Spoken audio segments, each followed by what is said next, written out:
Happy Friday.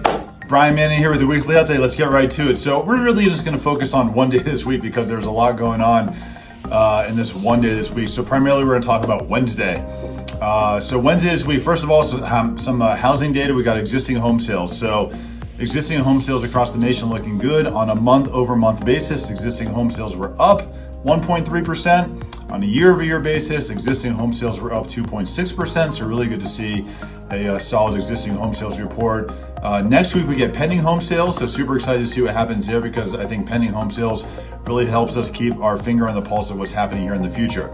Second thing, Wednesday this week we got Federal Reserve meeting finishing up, and then we had a rate cut from the Federal Reserve and Jerome Powell. So what's really interesting to see is that the Federal Reserve is completely disconnected with what's going on, and it's pretty apparent that they have no idea what they're doing. So Federal Reserve cut rates 0.25%. What's crazy to see though is that there are 12 voting members that control the most important interest rate in the world for the cost of borrowing money, and all 12 couldn't really disagree more on where they think rates should be. Some think we should hike rates, some think we should lower rates, some think we should keep them flat. 12 people completely disconnected. They have no idea of what's going on and how to stay connected with what's happening. So what else is interesting is one of their gauges that they look at for raising or lowering rates is inflation. We've talked about this a lot. The Federal Reserve very highly looks at the PCE, which is the Personal Consumption Expenditure.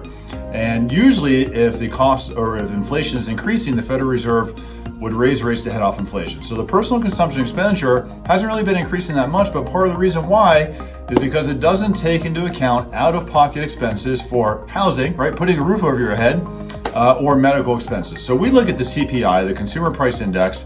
CPI is above the 2% target of the Fed. CPI does take into account the cost of putting a roof over your head, also takes into account the cost of medical expenses, and that's above their 2% target and has been rising. So there's definitely a disconnect. In Fed President Jerome Powell's meeting and his press conference, he mentioned nothing of CPI. He purely just talked about PCE, so it's interesting to see. Next week, chock full of news. We got housing data coming out, all kinds of stuff, so super excited to see what happens next week. I'm around all weekend. If you have any questions, give me a call, shoot me a text.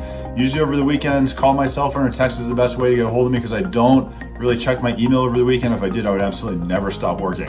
Hope you're doing well. Would love to be part of your business. Would love to help you with your clients and your pre-approvals, so please reach out to me anytime. Happy Friday. Have a great day.